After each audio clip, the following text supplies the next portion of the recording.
Kia ora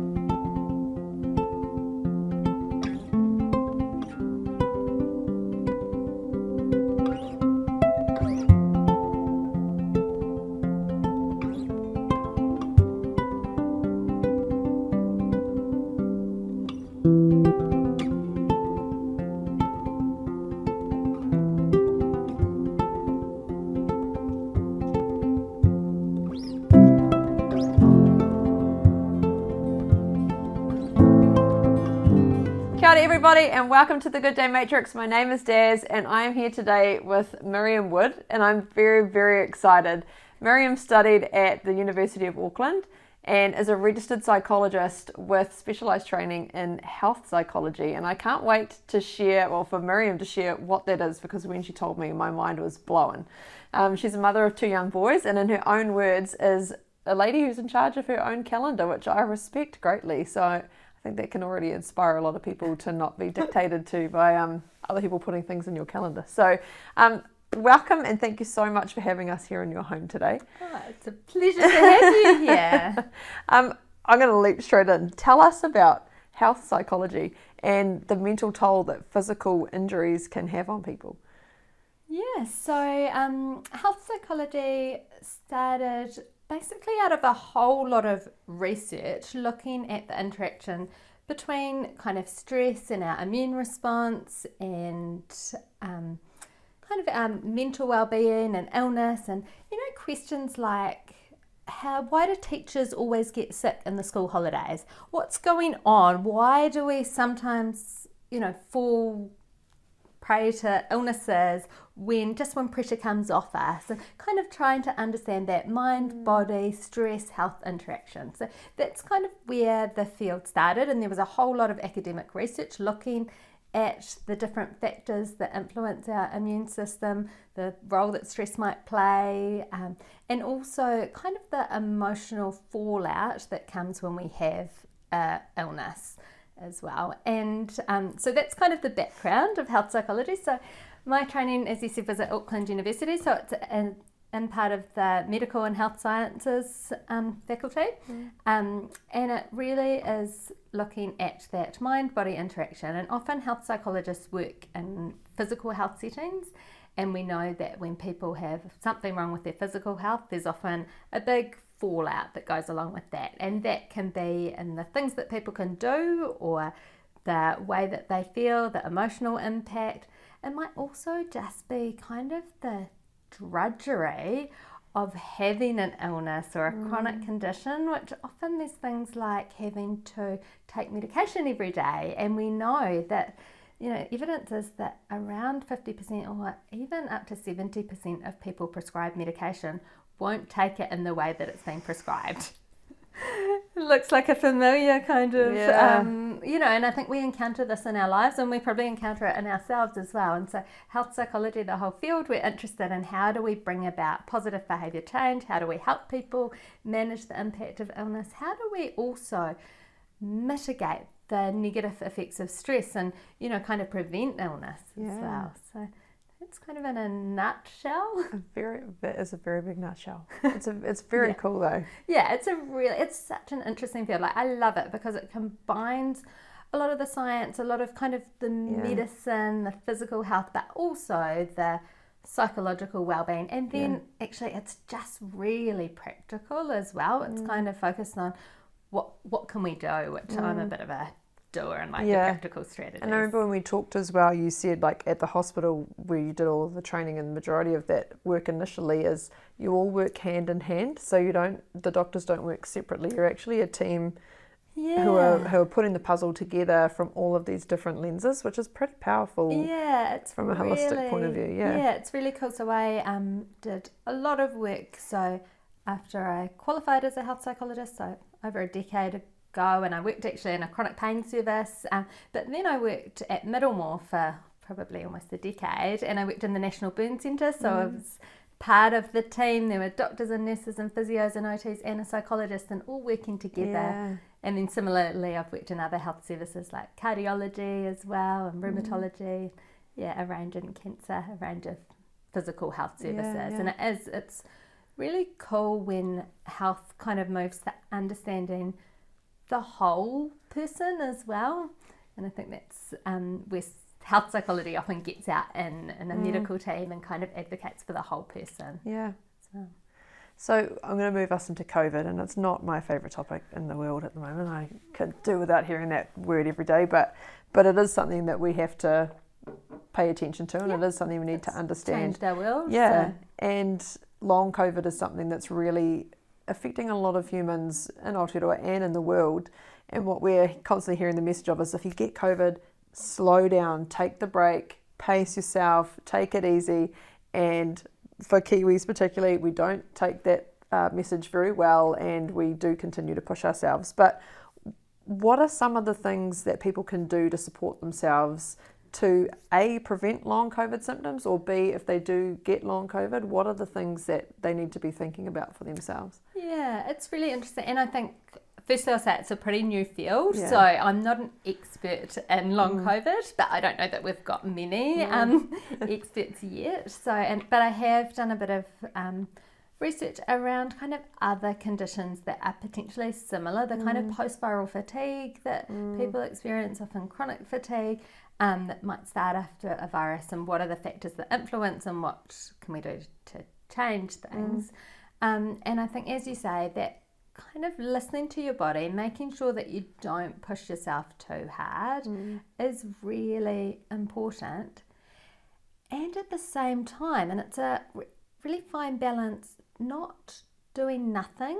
So I think there's a sweet spot when we're recovering. Obviously, there's that first initial acute phase where you're in isolation and you just want to be on the couch watching Netflix and kind of taking it easy and pacing yourself. And then there's that kind of that middle phase where actually you still want to have a bit of activity, but not that rushing back. And I think that's the balance that's really hard for people to find, because mentally, if we think we should be better, if we get stuck in that shoulds, we have our list of what we want to do, and we have the list of things we need to catch up on, and so we just push ourselves until we feel really terrible, and then we bust, and then we have to rest, and then we push ourselves again. And that's kind of one of the areas that we as health psychologists work a lot in as well, is kind of how do we prevent those really unhelpful boom and bust patterns of behaviour that we can get into. So that was the first part of your question. Yeah, and that's you've kind of nailed it, really. Yeah. And then, so from a business point of view and from a leadership point of view, how can businesses help, or employers help employees come back into work after having COVID, instead of just going, and you're back in, let's go? What should the approach be, or what are some things they should be aware of to look out for to make sure that the well-being of their employees is actually being taken care of? Yeah, and I think COVID is just one of the many things that we might be coming back into work, after having maybe a bereavement, a miscarriage, a breakup, all these things that might impact. So actually, it's really important that organisations are thinking, how can we care for the well-being of the person? How can we be flexible and give them what they need and not put too much pressure? It's changed the way that we think about how we work and treat our bodies, and actually kind of people saying, no, we need employers to be more responsible and maybe we need to have more guidelines. And so hopefully that will kind of filter into other aspects of, life events as well. And so I think, that flexibility is always important. And it's really interesting. I was on a webinar a few weeks ago, and it was on Zoom fatigue. And we were talking about how often, even though you might have COVID, because we work via Zoom or telehealth or video conferencing, people still show up. There's still an expectation. There's not even that chance to rest when you're sick. Yep. And ironically, someone on that webinar had COVID and was doing the tech for it, and we were like, exactly, presenteeism. But I think we just need to be really careful about protecting people and not putting too much pressure, and not using the great tools that we've got, like video conferencing, actually to stitch people up even more and not allow us to rest and recover. And it is, isn't it? Like, we know when we would have normally taken a sick day, we also know the days we'd sort of push through and go, it's just a sniffle, we're okay. But people are almost loath to take the sick day because, well, I'm already sitting at home, I can do it, might as well just get it done. Yeah, it doesn't take that much effort to log on to just this meeting and stuff, and that's where we start to really kind of put all this pressure on ourselves, and we just end up never getting that break and that rest that we need as well. So yeah, I think sometimes, some organisations do really cool things, like I've read about organisations that if you're on leave, sick leave or annual leave, they'll actually make it so you can't access your emails, make it so that, actually put in systems, because we if we're relying on our willpower of, I know I shouldn't, but maybe I should, then we're kind of always in this state of, actually that's quite exhausting and we feel guilty, whereas sometimes we need organisations to take that responsibility and say, hang on, we want our employees to have a break, and we're going to make it not possible for you to access this. Not be constantly on call. That's what's happened with even just our watches. Like, I'll be talking to someone and then you'll see them just quickly do this because they just got a message or an email, so they can't even be fully engaged now. Like, you can't just put your phone down. There's still something that can still... I'm just going to take my watch off because I feel like you're just looking at me, aren't you, Des? There was... I was. No, I'm just joking. It's gone. But it is true, you're right. And it's good that people, like, see, there's the positive of COVID, people having conversations they would never have had before. They wouldn't have gone, around miscarriage, which is that's just another full hour we could sit down and talk about. But yeah. So when we caught up, you also spoke about preparing for the days that we have. So if you're going to have a big day, how we could prepare for that, because you prepare for a race that you're going to run and you prepare for all these different things, whether it's an event and you plan and you have to-do lists, but preparing for these big days, and whether that's a day of long Zoom meetings back to back, it's one of the new key phrases of back to backs. I've got back to backs today, but how they can prepare themselves to be match fit effectively for those kind of days. But with the Good Day Matrix, what we talk about often is those recovery days. So it's all well and good to have these big days, but how are you resting and recovering to then A, go again, or B, be able to deliver that quality that you want to deliver at work? Because if you keep going at 100 and 100 and 100, at some point it's going to start becoming 70, 60, 50, and you're not actually going to be able to come back up. So how can people prepare themselves mentally for these challenges that they're facing? Yeah, and it's interesting, isn't it? Because I agree that, we are going to have race days and we are going to have days that we have to give more, and that's cool. And we can find ways. But I also think we don't want to be promoting like boom and bust in our lives a lot as well. And one of the things that I often say is, our well-being is kind of really similar to our fitness. So we don't, we might have a race and we work for it, and then we have the race, and then we don't go, oh right, I'm done, I'm fit, this is me, and stop doing our exercise. Well, we might, but we know that we'll become unfit if we do. And I think for our well-being, it's really similar, but we forget to think of it like that. Like, we need to always be thinking, what am I doing to support my well-being? And that's an everyday thing, just like fitness is an everyday, or a few times a week at least, kind of moving your body and doing things. And I think for our well-being, we need to always be thinking, well, how can I frame it? What am I doing? How can I support it every day? And so then if we've got a level of well-being and we're always kind of aware, like a level of fitness, then it's much easier to kind of then present for those race days, because we've already got that resource behind us, and we can push, knowing that we can come back to a good level of baseline, and maybe we need to do a little bit more, and maybe we need to tweak things. I like that. That's a bit abstract though. No, do I need more concrete examples? No, that's a really, I think it's great, because we do prepare for these things, and it's like when people say, I'm going to run a marathon, and they train, they do the marathon, and they don't run another day after that, and instead, like, I think it was James Clear that spoke about it, like, instead of saying I'm going to run a marathon, say I'm going to become a runner.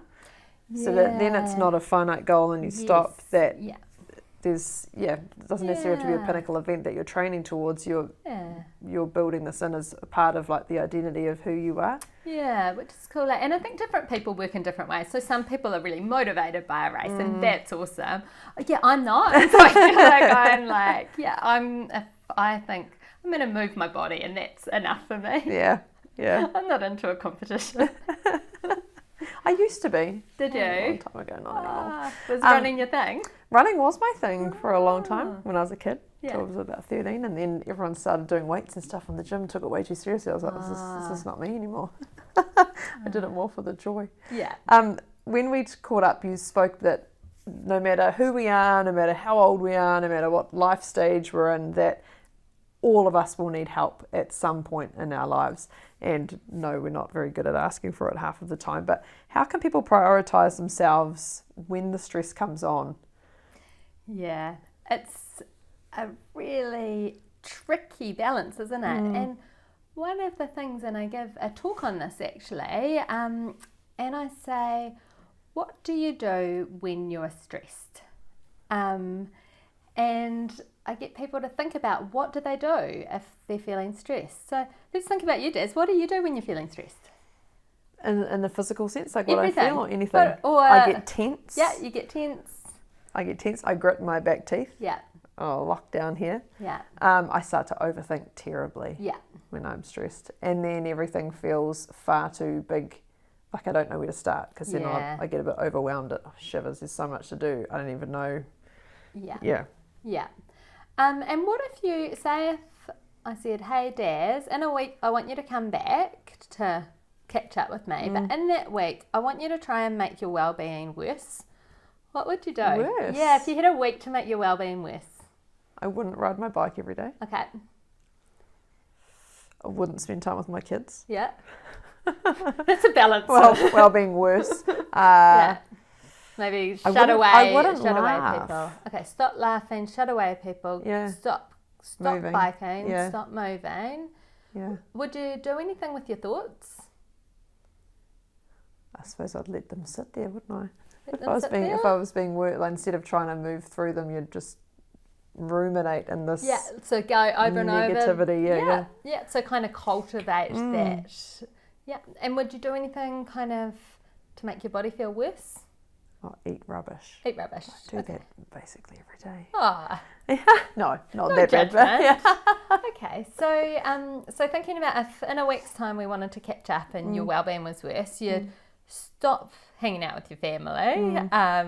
You'd eat food that wasn't necessarily great for you. You'd stop moving your body. You'd cultivate that kind of rumination thoughts, those thoughts of telling you you're not good enough, or you haven't done this, or blah blah blah, or how stressed you are, or what you have to do and what you should do. yeah, Okay, when you're stressed, what do you do? all of those things. Yeah. So often when we're stressed, we stop doing the things that help us. And so we're already stressed, and then our wellness, our strategies that actually are good for us, we stop them. So no matter what, we're kind of going to make ourselves worse. Yeah. And so I think it's really important to go, okay, I'm stressed. Hang on, here's the good things that help me. I need to at least keep them at their baseline, but actually increase them. Wow. I hope everybody watching that just did that same thing, because it's so true. Yeah. It's so true, and we know what's good for us, right? We do, but when we get stressed, we get kind of overcome. You mentioned your jaw gets tight, your shoulders are sore, your mind races into what you need to do. You're kind of in that fight or flight. Yeah. And we know that kind of when we're in the fight or flight, our frontal lobe, that's the part of our brain that helps us plan and think and kind of do complicated tasks. It doesn't work as well, and so we're not able to go, actually, what's going to be good for me, what's going to help me. Instead we get in that really reactive, and we end up sabotaging our own well-being. So I think often, one of the best well-being strategies is, what do you already do, and how can you make sure you keep that up when the stress comes on? We spoke with James Ashcroft. He's a New Zealand director last year-ish, maybe. Can't remember James, it was so good. And he talked about having a forecast, and because he suffers from depression, and so he has already had conversations with his family about what he's going to need when things start to waver and so the forecast is starting to turn, and he just has to use that kind of language, and his family know how to just keep things steady for him. And how to keep, instead of waiting until everything crashes and then he hasn't had a conversation and everyone's just, you isolate really quickly, whereas his family wrap around him and know what's needed. They don't try and up it too hard. It's just steady. So that's what he needs, is just steady. Yeah. And I find that such a powerful way to think about it. Totally, isn't it? And it's planned as well. You know, that's planned. Like, what do I need when things get stormy? What do I need when I see kind of the clouds in the background coming? Yeah. And kind of that shared language that isn't clinical and, oh, I'm getting depressed, I might need to go to the GP or call the crisis team. Yeah. You know, it's not catastrophizing, it's just, hang on, this is maybe what's happening, and here's our strategies. And that's a really planned, cool way to think about it. Yeah. And sometimes, you know, I think that I'm a big fan of language and words, and I think our words and how we talk to ourselves and others and what shared language can really shape our experiences. And so if we can develop almost a code, like a forecast, that actually then feels like we can own it and we have some control, that's a really clever way to kind of diffuse a situation and empower. Yeah. So how can people identify their stresses?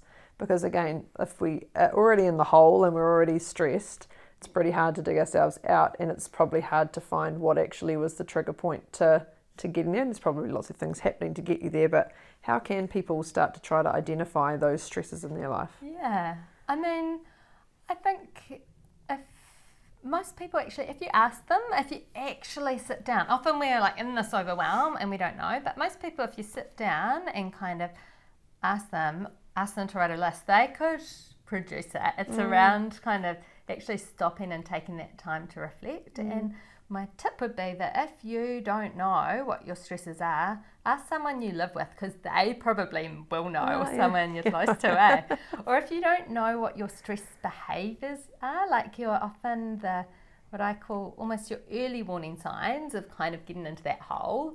Mine is like yours. Mine's a jaw thing. It's like I grind my teeth.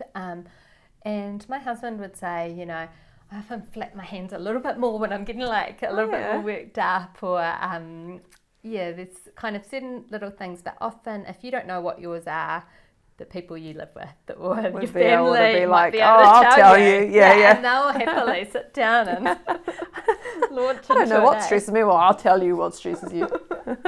Have you got 20 minutes? So I think, you know, that it is often, you know, unless you're a psychologist or see a psychologist or think about your well-being, we don't stop and like reflect what are the stresses, where are all those things that are piling up. And I remember learning when I trained to be a psychologist, one of our lecturers said, Muhammad Ali, boxer, said he never took people down with just one punch.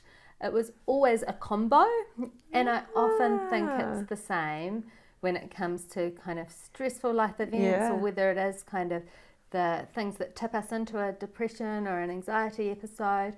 It's never one thing. No. It is always that there's this background stuff, or there's a few things, and then suddenly we find we're in the hole. And so often unpacking those and then looking at, okay, what in this situation can I control? And what actually is outside of my control, so I can maybe control how I react to that, but I can't change or control that situation. That gives us controllables, it gives us a lot of room to move, and then we've got ways. And sometimes, as we started this conversation, I think you said about, you know, we're all going to have times that we need to ask for help. And definitely, you know, when you feel that overwhelm, if you feel you're in that deep spot and you can't get out and you can't see, it's often a really important time, because other people can often unpack and kind of, oh, but we could do this, or here's some options. And they can see it with more clarity, because we're just in the blur or the storm of it. And we kind of talked about that frontal lobe often doesn't work when we're really heightened. And so again, we can get other people in and use their frontal lobes to help us out. And that kind of get the village involved. Exactly. For women, this is a total different topic, but for women, often our identity is tied up significantly with our bodies. And when we go through childbirth or changes within our bodies, we often comes with a lot of expectations or misunderstandings of how we thought our body would bounce back, or new feelings that we're feeling, or whatever's going on. But it can often be quite a tumultuous and negative time for a woman to really dislike herself, when she really should just be loving the fact of whatever her body's gone through, whether that's an operation, whether it's scars, whether it's babies, whatever that is. But could we unpack that a bit, I guess, and sort of talk about what women can do for themselves when they're going through body changes, and then sidebarring into how can we as women use better language with other women in those similar situations to be more supportive, rather than an example, just for want of it, is a woman I did some exercise training with. She lost 3 dress sizes when we were training, and we didn't weigh her one time, and a friend of hers said, "How much weight have you lost?" And she goes, "I haven't actually lost a lot, but I've lost 3 dress sizes." And she was like, "Oh." And that was kind of it. Whereas if she'd been like 45 kgs, whatever it is, that felt like that would have been celebrated more. She said, "I felt really deflated after that, even though I'm 3 dress sizes down and I'm feeling great and I've got great energy." So how can we start to really switch that narrative around, I guess, for women? Heaps to unpack there, isn't there? It's a lot. I've got like 30 questions trying to hold in my head. It's such a big issue, isn't it? How we think about our bodies, how we treat our bodies, how we talk to ourselves. And I guess as a psychologist, one of the things that I always come back to is, how are we talking to ourselves in our head? What are the words that we're saying? How are we treating ourselves? And would the way that we talk to ourselves be the way that we'd talk to our friend? And, for so many women, they would never dream of saying to a friend what they say to themselves, or they wouldn't even think it. We're often really kind, loving people towards our friends, and then if we start kind of saying horrible stuff to ourselves, it might be that our body's not good enough, this or that isn't right, or we don't look great, and we but I often say to people, would you think that about your friend? Yeah. And, I don't think I've ever had someone say yes. They'd always say, "Oh, my friend's a beautiful person, I just love them no matter what." And so I think we can almost do a bit of a mental hack by saying, how would you talk to your friend? And kind of just bringing that language, because we've got that compassion, we've got that kindness in us. We just need to bring it out and remember that we have to be our friend. Yeah, we deserve that friend as well. Yeah. And then, that kindness, when your body's been through something like childbirth or an operation or a change, that's when we need more kindness. That's when we, like to our friends, when our friends are going through a tough time, when they've maybe had a health change, or they've had a baby or a miscarriage, or their body hasn't done what they wanted. We go and we bring them soup and flowers and so care for them, and we say we're there for you, and we send them a text message and we check in. And so remembering, actually, that's what we need to do for ourselves. We need to be caring for ourselves. We need to be kind to ourselves. Which can be hard. Like I could use the example of myself. I had a miscarriage in between my 2 boys. I'm so sorry. And it was initially, I just kept going, what did I do wrong?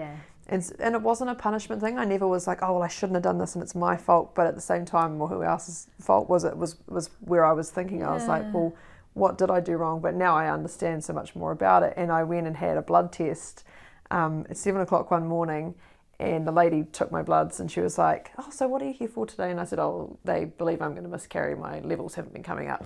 So this is really just waiting to see when they plateau." Right. And she goes, "You're the 7th one in here today." And that was at 7 o'clock in the morning. Wow, yeah. For the exact same reason. And so that layered this perspective onto me going, holy crap. And so then I did a bit of research, and it turned out this is just so prevalent. It's not a one-off. It wasn't just me. And so for that self-talk as well, it's how when you're in that moment, it's really hard to be like, whereas if that was my friend, I'd be like, oh my goodness, you didn't do anything wrong, and things happen, and this is something outside of your control. And also for your friend, you would give them a great big hug, and you'd be like, you'd just sit with them. And I think, learning how do we give ourselves a great big hug? How do we kind of nourish and nurture ourselves when things go wrong? It's and I think the more we talk about it, bringing this stuff into the open, means one of my favourite sayings as a psychologist is, if we can name it, we can tame it. Yeah. So if we can know, hey, I'm giving myself a pretty big beating up now, we can then go, hang on a second, I'm going to bring that under control, because I wouldn't do that to my friend. And no. It did teach me. I mean, I had a few friends lose children much later in pregnancy as well, but my mum was like, right, we're going to take you out of the house, because I was a bit, of course, and so my dad had our eldest son Harry. He was like, well, I'll take care of him, you go out for a coffee with your mum. So I went out for a coffee, and I saw a lady I hadn't seen for like years. It would have been a good 6 years, and she saw me and she goes, oh, hi, it's so nice to see you. And it was really nice, and I was feeling pretty rubbish, obviously. And she goes, oh, it must be time for you to have another baby, right? And my mum's face just dropped, and I was like, oh, one day, joke. And my mum goes, you handled that really well. And I was like, well, what were you going to do? Excuse me, right now I'm in the middle of, I was literally miscarrying at that moment. Aww. Like, but you wouldn't do that to her. But at the same time now, it's really taught me, I never ask where people are at with their journeys, or like, come on, surely you're going to have another baby, or she looks a bit pregnant, do you think she's, she must be having a baby, but she might be suffering from endometriosis or anything, so you just, you don't know anymore. But it's tricky, isn't it? And the other thing that I often notice is people say, oh, do you just have the one child, to people, and I'm like, oh, you don't need to have the just. Yeah, and so that probably leads us into that second part of the question, which was, how can we as women use different language, or how can we really support each other in these types of situations? People don't need to know if someone's going through a miscarriage. They don't have to walk around telling that stuff, or they don't have to say that they've got endo or thyroid issues or have just had operations. But how can we do better, I guess, or how can we actually be cheerleaders for one another and support? Yeah, and I think it's always a balance, isn't it? How much information people share. And I always say it's your own personal health information, so choose how much you want to share. But I tend to the more open end of the spectrum, because I actually think, telling someone you have been a miscarriage, that's what you're having. So, I'm kind of a bit matter of fact about some of that as well, if it feels right for the person. And then kind of, because chances are most people would want to show kindness. And so also coming back to what is the intention behind it. And sometimes people get the words wrong. And often that's not a malicious intention. It's just that they maybe don't have the skills. And so allowing people to make mistakes as well. I am, last example I'll give of that foot in the mouth moment when you wish you'd said anything else, but a very, very good friend of mine's husband passed away, and they had 2 children. And at the funeral, I went and hugged both of the kids, because of course you do. And to both of them, I was like, how are you? And I was like, what words are coming out of your mouth right now? And they were both so good and so young, but were just like, and I said to them straight away, both of them, I was like, I'm so sorry that came out of my mouth. And then I did it to the next one. And they both went, all good, Des. Like, and they said, believe it or not, pretty much everyone's asked us that question. And we don't mean to... there's just, what else do you say to these beautiful kids who lost their dad? And it's so hard. And definitely saying something is better than saying nothing. That would be my advice. And saying something and being prepared to be corrected and get it wrong. And I think that as women, we also have a responsibility to, if someone says something and it's not quite right, maybe we help them find the right words. One of the other things, psychology, we like words, we do a lot of talking, but I often say to people, try practicing what you want to say. If you're going to have a difficult conversation, if you're seeing someone and they've had a loss, just try practicing saying, I'm really sorry for what happened. I've been thinking about you. I've wanted to reach out. I'm here for you. If we can practice those words, they can come easier. But we make mistakes. I certainly don't always get the right words either. There's a lot of words we can get wrong. There's a lot of English words. Language. Oh, this has been amazing. Oh my God, I'm so excited. So we're doing quick fire questions. Oh, no. We always finish with quick fire questions. So 3 things that made you smile today. 3 things that made me smile. You guys coming and not minding that I hadn't packed late. I came early. I'd be embarrassed if we were like, oh no, you're going to have to sort this out. I go to a circuit class on a Tuesday with this awesome bunch of women, and our fitness instructor actually was away, so we decided to run it ourselves today. Nice. And I made myself smile by being like this kind of boot camp. Come on, Jane, do that Roman chair deeper. I was kind of just turned into this really crazed fitness instructor, and it's kind of ironic because I'm the one who's always cheating. Like I kind of, like if you're not looking, I'll just stand up from the Roman chair for a bit. So that made me smile. Nice. And the third thing is one of my good friends who's a psychologist gave me a ring. And we had a lovely little chat. Oh, so nice. It's always nice Those to touch points. Yeah. Favourite books? Favourite books? I feel like this really reveals that I'm not a avid reader. Well, I am, but when I look next to my bed, they're all like non-fiction, Out of Sync Child, mental health and nutrition. That's kind of revealing my deep psychology passions. But actually, I was thinking about this question as well, and a book that really, I would say, was meaningful to me is, I don't know if you've heard of the Rosie Project. It's over there. Yeah. So I've forgotten the author. But it's just this really quaint, beautiful story about a man who, he's like a professor of genetics, it's fiction, and decides he needs to find a wife, and it's all around how he goes around finding this wife, and this kind of love story, but it's just quaint, and he's kind of on the autism spectrum, and how he kind of tackles this problem of finding a wife, and it's just a really quaint, delightful story, and I read it at a time in my life where I just needed some escapism. It was about 10 years ago, and my mum was really unwell in hospital, and I think maybe it was 9 years ago, and I was pregnant, and my body felt awful, and I was vomiting all the time, and we didn't have Netflix in those days, and it was really hard to get escapism, and I read this book, and it just took me to another world, and I think that's, when books can do that, it's such a gift, isn't it? And so I was thinking about what one of my favourites was, and it was, that beautiful escapism that came at a time when I needed it. It's like a gift, isn't it? Yeah. 3 favourite smells? 3 favourite smells. I'm a bit of a baker. Make quite a lot of bread. Nice. So baking bread is an awesome smell. And of course, I'm a coffee lover, so coffee's got to be. I reckon everyone would say coffee. It's almost in every interview. Yeah. And then one of my other favourite smells is, I was thinking, it's just been raining. And when it's been raining and then the sun comes out and it's kind of that earthy, warm, kind of post-rain smell. Does it have a name? Like post-rain smell. Yeah, post-rain smell. Earthy post-rain smell. Yeah, I feel like that kind of, Nice. What makes you laugh? Oh, I feel like I'm quite a deeply silly person. So I like the silliness in life and the lighter side of life. So I try and find quite a lot to laugh about. I remember, and same when I see clients, when I do kind of cognitive behavioural therapies, my approach, that's your thoughts and your feelings. But I always try and find the humour, because I think that we don't want to get too deep in this kind of serious stuff all the time. It's lovely to have some lightness to mix it up, and humour is one of the greatest diffusion techniques as well, when you're kind of stuck, if you can find something to laugh about. I don't know where I'd be without being able to laugh. It just worry me. First job? I mean, babysitting was like, kind of every teenage girl, but then my first proper, like, with an employment contract, I was a waitress at the Royal Lakeside Novotel in Rotorua.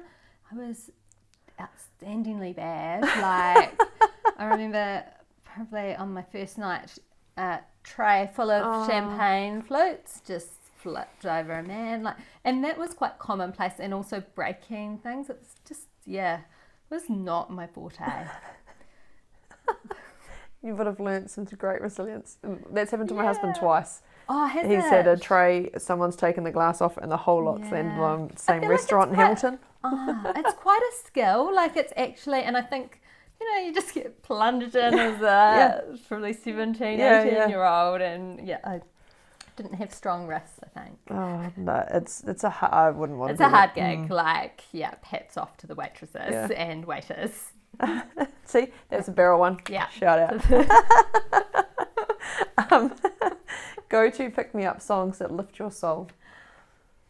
music's awesome, isn't it? It's one of those things that can just, again, transport you. So I always like a bit of Bruce Springsteen. Nice. Yeah, and then also Velvet Underground for the 70s, kind of 80s. My husband and I, our like dance wedding song was, no one will have heard of it, but it's called I'm Sticking With You by Velvet Underground, and it's like, it's almost like a child's song. But, I'm sticking with you because I'm made out of glue. Oh, it's just really, and I feel like I listen to that and I'm just like, it's so silly. That awesome. My wedding song was the song from Shrek, so I'm with you. Oh, nice. Gotta do it. Did you have like a routine to... We were gonna, but I had busted every ligament in my ankle a couple of weeks before our wedding, so I'd actually just come out of a moon boot like the morning of our wedding. So my husband, I stood in one spot going like this, and he danced around me in a circle when he can't dance, and so our wedding party knew within 30 seconds everybody gets on the dance floor and just deflects attention from us. 3 things that you're grateful for today. Today, I am grateful for so many things, but I picked my son up for an appointment today and it all went smoothly. I feel like if you get a smooth pick up from school and a drop off, that's something to be grateful for. And actually this morning both my kids, so we live pretty close to school, you might have seen it when you were coming back, both of them wanted to walk by themselves, and actually, I mean, as a mum, I'm like, no, you must walk with me. But actually, I'm really grateful that I've got these independent humans who feel confident to go, because it hasn't always been like that, you know, when you've got little kids and they're clinging to you. So I think that's always nice to be grateful for. Nice. And also, I've had a few phone calls today, that I spoke to my mum today as well. Nice. So always nice to have, and talk with my mum. Definitely. Yeah. I take that for granted sometimes, that I can just pick the phone up and have a yarn. Hobbies. Here we go. Oh, no pressure to have interesting hobbies. I've got a messenger group called Mums on Bikes, and actually Nick Turner is in that messenger group, and we message and go to Pilates together on our bikes. That's great. Yep, so maybe Pilates and Mums on Bikes is one of my hobbies. And definitely like bread making and doing, you know, moving my body, doing kind of fitnessy things, but not formal marathons or anything like that. Going for walks and catching up with friends and getting involved in all the mum life stuff. I think you said at the start, I'm a lady in charge of my calendar, and I was like, oh, I'm in charge of my calendar for school hours. But I've got some little people who are pretty in charge of the calendar outside of that. Yeah. That's so cool. So I really want to have a cooler hobby. So I feel like you can come back in a year and I'll be like, I do deep sea diving. Jump out of aeroplanes. Yeah. Now, we used to ask, what does a lazy day look like? But we've scrubbed out lazy. What does a recovery day look like for you? A recovery day. Yeah, it's interesting, isn't it? Because as a parent, recovery days aren't necessarily respected. No. But I guess for me, a low-key day is kind of that home-based, baking some bread, maybe catching up on the phone with a friend or my mum or my family. Having a walk would be one of the really central things if I'm having like that low-key recovery day, but going down to the lake, which isn't far from here. And kind of that being really kind as well, being really allowing myself to take some breaths and slow down as well, because it can get pretty rushy in life, and so that recovery day is around just that, taking the time and being okay with the jobs not necessarily being done, and dropping the shoulds, because there's a lot of shoulds in our thoughts a lot of the time. I should be doing more, I should have done the laundry, I should have done the washing, and so kind of going, actually, those shoulds don't need to be here today. Those shoulds are a common theme when we talk about this. Case of shoulditis. Yeah, I like that. Psychological term. Not really, but you won't find it in the DSM-5, which is the diagnostic statistical manual for all mental illnesses. So shoulditis isn't in there, but maybe it should be. Yeah, maybe it should be. Told you I was deeply silly. Qualities you love about yourself. Oh, that's a tricky one, isn't it? It's like it stumps most because we're true Kiwis who go, oh no, nothing at all. No, but I just wait until you answer it. No, I'm good with answering it because I actually love lots of things. One of the top things that I love about myself is that I love connecting with people. I love people, and so I guess that's kind of a feedback loop because I love people, and then I'm with people, and then that feels good, and so I really love that people are my priority, and that I have, I've got a career that's really focused on people as well. So I feel like I'm so lucky that I've got a career that actually makes use of one of my skills and really energizes me as well, because I think you might have gathered I'm quite an extrovert, and so I get energy from being around people. So I think that's a really lovely quality that I can use in my everyday life as well. And I think I'm a really good, I would say, problem solver. I like solving, I like challenges, I like to think things through, and problem solving. I think that's pretty awesome, and it's awesome in lots of aspects of life. And we know that the research from kind of resilience says that actually being flexible, being able to change tact is one of the key factors that helps keep us resilient. And so problem solving is a really big part of that, being flexible. And so I think I've been naturally quite blessed with having a brain that is adaptable to solving problems, and I think that's something that's really lucky, but also is cultivated from a family of problem solvers, and it's kind of that and I think it's something that is so important. And often now it can be quite a roadblock, kind of like, oh well, can't fix that, on to the next thing, and we're not actually digging in. Who is someone that has positively changed or impacted your life? Oh, my husband. Oh, my family. I was thinking about that question, and I could say inspirational people, and there's lots of them, but the people who really have changed my life is my husband, and it's my family, my parents, my friends, the people that I see and have contact with, because they're the ones who actually help keep me who I am.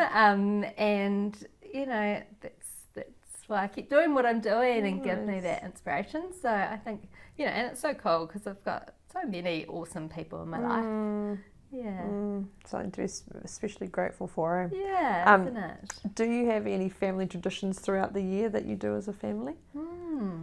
So that we call them the Horgans. That's my family of origin, my parents and brother. So that was my maiden name. We are really big on food. So every kind of celebration involves food, and the right kind of food. There's quite rituals around food. So that's that's really important, and kind of that social gathering with food. So every holiday or special occasion, there's many, is around food. And so that's something that, and as I've got my own family as well, that we always have dinner at the table every night. And I think I always thought that was normal, but I think, that's something special that you can protect as well and have as a tradition. So you've got lots, but I've been thinking about with Matariki coming up next week. Next Friday, I think, with that new public holiday. We have the sharing of food as part of Matariki, but also really cool now we've got a public holiday for it, to think about what new tradition can we put into that. So actually we're going, my mum and my auntie and my two girl cousins and I are going away for a girls' weekend, so maybe that's going to be a new family tradition. Oh, I might invent that tradition for my family. It's a good one, I reckon. Mum's weekend away. I know. I like that a lot. Yeah. Well, this has been absolutely amazing, and there's so many things that everyone watching this can take away and learn from, and whether that's just being mindful of our words, or ahead of the game in terms of seeing what stresses do stress us, so that we know what to do when that comes on, or knowing what to do once the stress has come on, to recognise what's actually going on for you. yeah, I can't wait to share this interview. It's going to be so cool. So thank you so much for your time today, and thank you very much for watching. Make sure you follow us so that you can see the next cool interview that comes up, because we've got some amazing ones coming soon. So thank you very much for your time, and ka kite.